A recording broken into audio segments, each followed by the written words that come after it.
Bueno, dentro de y mí. ahora hay otra circunstancia. La contradicción de estas primeras décadas del siglo XXI es muy similar a la que ocurrió en las primeras décadas del siglo XX. Es como un péndulo, ¿no? Estas cosas. Es la contradicción fundamental entre la autocracia y la democracia. Y ahora la lucha política en el mundo, pero en todo el mundo, es entre los sectores democráticos de las sociedades y los sectores autoritarios. Vale decir, entre la política y la antipolítica, porque ¿qué es la democracia? La expresión, digamos, conceptual de la política. Lo distinto de la política es la confrontación, eliminar al adversario, la guerra al final. Bueno, esos son los regímenes autoritarios. Entonces, la crisis de la política en general la estamos viviendo en Venezuela.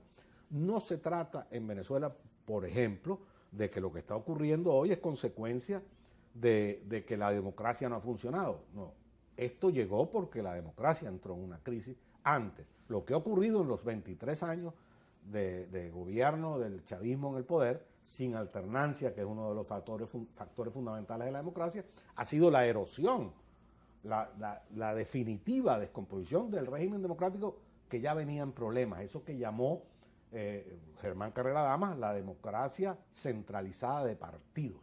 Ya venía en problemas y eso es lo que dio origen al chavismo como tal, como fuerza política.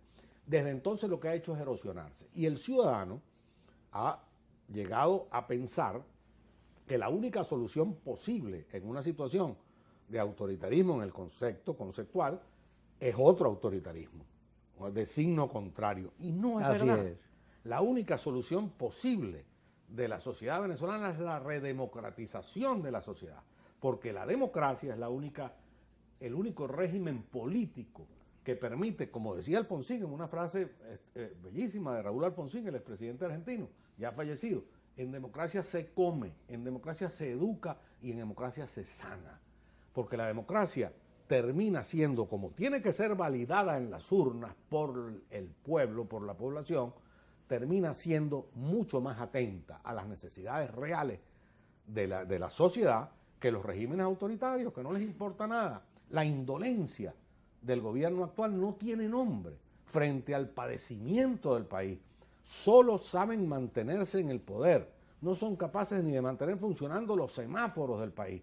Bueno, eso no pasaría si se restituye la democracia en Venezuela. En la conciencia, voy a usar una frase de Briceño Iragorri, en la conciencia adormecida de la nación venezolana, ese concepto está claro, de que solo en libertad, pero no solo en libertad política, sino en libertad de trabajar, chicos, de que yo pueda trabajar donde quiera, de que yo pueda estudiar donde quiera, de que yo pueda vivir donde quiera, solo en un ambiente de libertad de producción cultural, de movilización política, de movilización social, de organizaciones. En Venezuela está prohibido hasta crear una ONG, de hecho. Tú tratas de inscribir una ONG para defender a los animales y no te permiten escribir una ONG porque la vocación totalitaria de parte de este grupo que gobierna el país es evidente. Ajá. No son totalitarios, no han podido serlo, Pero, ¿no? Pero tienen esa vocación. Les encanta Stalin. Mira, vamos a meternos en asuntos que hay que discutir frente a la gente. Yo me pongo a ver la televisión española porque la televisión española es la única que sigue mandando por encima de las redes. TV, Antena 3, mandan son muy vistas. La gente no recurre a las redes porque la televisión esa es tan agradable, tan moderna y tan propia que encanta. Yo me pongo a ver los noticieros, los debates políticos. Los españoles se dan con todo. Con todo. Sí. Grosería para adelante. Y los ingleses también. Pero los españoles, desde Podemos a Vox, son demócratas.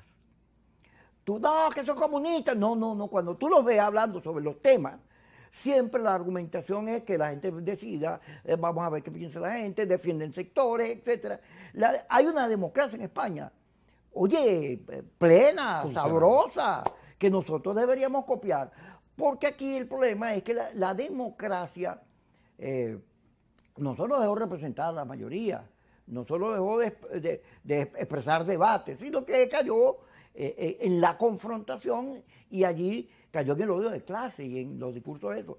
Ahora, cuando tú te metes, fíjate, yo he tenido aquí a dirigentes del chavismo, oye, que son demócratas. El último, el alcalde de Mérida. Oye, yo todo lo que le pregunté fueron razonamientos, inclusive la defensa de la ley de las comunas fue democrática, la que él me hizo. Y he tenido varios. Entonces, decir que esto es una dictadura, sin darse cuenta que ahí también hay expresiones democráticas y no hay los debates necesarios, pero sí hay unos giros, ahí vienen dándose unos giros que no pueden ser despreciados en ningún análisis. Pero aparte de eso, Kiko, porque ellos manejan data. Este es un gobierno moderno que maneja data, se informa a través del carnet de la parte de las encuestas y lo que hay ahí. Y eso es mejor que una encuesta o que un foco. Tienen unas salas situacionales que funcionan. No son brutos. Con mucha plata, además. Bueno, al contrario. En todo caso, más allá de que pueda haber algunos dirigentes del chavismo, eso es importante. En todo movimiento político hay contradicciones internas. Uno de los temas de los éxitos del chavismo ha sido que ellos han logrado enrocarse en sí mismos como los viejos fascismo, los fachos de combatimento de las legiones romanas, que se cerraban, ¿te acuerdas? Y se ponían los escudos aquí y no le entraba nada. Así actúa el chavismo. Los demócratas somos de otra manera.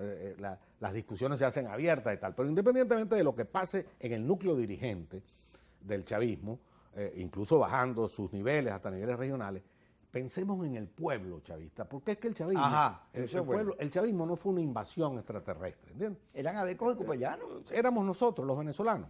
Antes fuimos adecos, copellanos, en una época fuimos urredistas, o mepistas, etcétera. Somos nosotros, no vino nadie a votar por Chávez, ¿entiendes? Cuando tú ves lo que está pasando, lo que hablamos de la antipolítica o la desafección por la democracia y por la política y por el voto, y que hablábamos al principio de la abstención pareciera que es un fenómeno que afecta solo a la oposición. No, afecta a todos. Mira, el 80% del país rechaza a Maduro, al chavismo, al PSUV y a la oposición también. O sea, ese 80% del país está conformado por los chavistas de antes y por los opositores de antes. Así es. No es que es una gente distinta. Fíjate tú, sencillamente, ver cuántos votos sacaba el chavismo, 7, 8 millones de votos, y cuántos sacó en la última elección, 3,5 millones. ¿Qué se hicieron esos 5 millones de votos de diferencia? ¿Se fueron por la oposición? No. La oposición también los perdió. De los 7 de Capriles bajó a 4. Entonces, el país sencillamente no cree en ninguna de las dos opciones que tiene en el camino. Por eso, la solución del país pasa por unir a los partidos de oposición, por supuesto, porque la solución no está en manos del chavismo. El chavismo tiene 23 años destruyendo a Venezuela. No sabe cómo salir de la crisis.